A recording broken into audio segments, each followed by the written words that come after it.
Bayonetta 3 was a disappointment compared to the excellent first and mostly good second game. The notion of a new Bayonetta game that would follow it up only a few months after such a long and troubled development would make anyone skeptical, especially since it would completely deviate from its combo-based action roots. When Bayonetta Origins, Cereza and the Lost Demon were first revealed, most gamers were perplexed. All the complex combos, juggling techniques, and diabolical canceling were gone. In its place were a slow-paced adventure game with an inexperienced Bayonetta, and an emphasis on puzzle solving, where players controlled two characters. Before she was Bayonetta, she was just Cereza. The storylines of these games are a complex web of time traveling and dimension hopping. Somehow, no matter what, she is always the same, except when she was young. Did this spin-off prequel explain Bayonetta's origins? Can it make up for the mess of Bayonetta 3? Find out in this Bayonetta Origins, Cereza and the Lost Demon review. Every gamer knows Bayonetta is a boastful and bodaciously sexy fighter who incorporates pole dancing and stripper routines into her fighting style. It is hard to imagine her as a kid, and yet here we are, with Bayonetta Origins, Cereza and the Lost Demon, showing her using ballet moves to cast black magic and summoning a demon. Cereza has a lot of trouble fitting in with the other witches and is generally not very adept at witchcraft. It doesn't help that her mother is imprisoned for giving birth to her by hooking up with a Lumen Sage, making Cereza a pariah.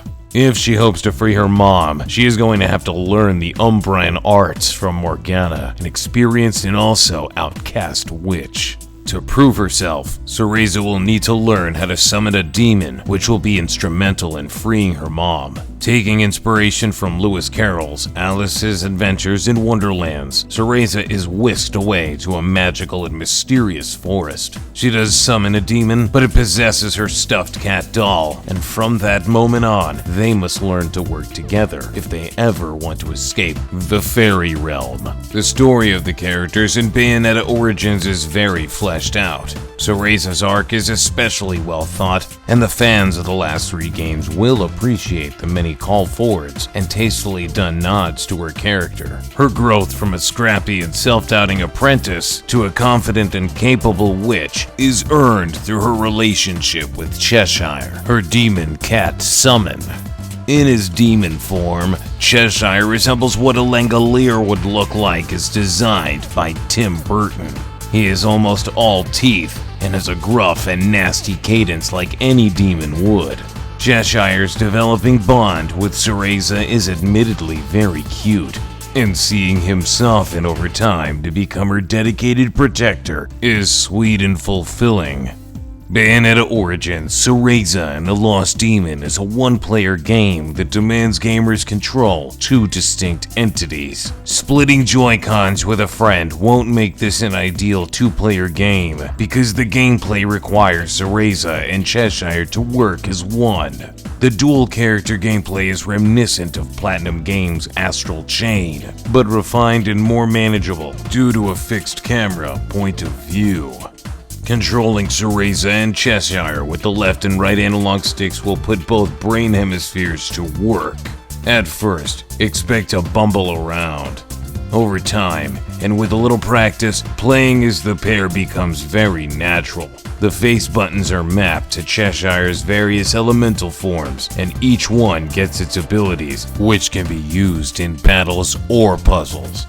The experience unfolds in a Metroidvania-style world where every area loops around and connects back in cheeky and surprising ways. As Cheshire grows more powerful, he will be able to assist Cereza in further exploring the enigmatic forest. Puzzles and hidden treasures are not that much different than the kinds found in any Zelda game. Bayonetta Origins keeps the experience varied with many different kinds of obstacles and enemies that require some strategy. As effective of a killing machine as Cheshire is, he still needs Cereza's black magic to stun foes that may use shields or evade his reach. Combat also expands as both characters get new moves from an ever-growing skill tree. Battles don't reach the outrageous spectacle of the mainline Bayonetta games, but you will be thankful that they aren't. Combating fairies while managing two characters is tense and exciting. Cheshire may be immortal and can combat after running out of magic. Cereza is vulnerable. She can't directly attack and acts as Cheshire's support. As the adventure unfurls and Cereza and Cheshire become more formidable, the action becomes second nature. It is not unlike mastering the combat in Wonderful 101. Becoming proficient with such a unique gameplay style feels rewarding, especially since there are so few games like Bayonetta Origins. Much like its unique gameplay, Cereza and the Lost Demon's visual style is unlike any other game. Keeping with the Alice in Wonderland motif, the art direction is heavily inspired by Mary Blair's illustrations for the Walt Disney adaptation. The graphics have lush and painterly qualities. Everything is rendered with very naturalistic textures that look like they were applied with traditional media. Shaders that have a pencil-like sketch texture are fully animated, and colors bleed into one another like watercolor. Bayonetta Origins, Cereza and the Lost Demon not only is a beautiful artistic achievement for Platinum Games, but it's also looking amazing in motion too. Animations are very fluid, and Cereza's dainty movements contrast nicely with Cheshire's wild and aggressive gestures. It's disappointing that cutscenes are done in the style of the first two Bayonetta games, where scenes have implied animation with motionless 3D models. Bayonetta Origins is going for a storybook aesthetic, so the imagery does come off as intended. It is too bad that this was probably a compromise Platinum Games had to make to keep costs low. Bayonetta Origins, Cereza, and the Lost Demon comes recommended to anyone who likes Bayonetta as a character or is interested in adventure games with unique combat and puzzles. The adventure does have a slow start, but the wait is worth it for the game that opens up and lets players take full advantage of what Cereza and Cheshire can do.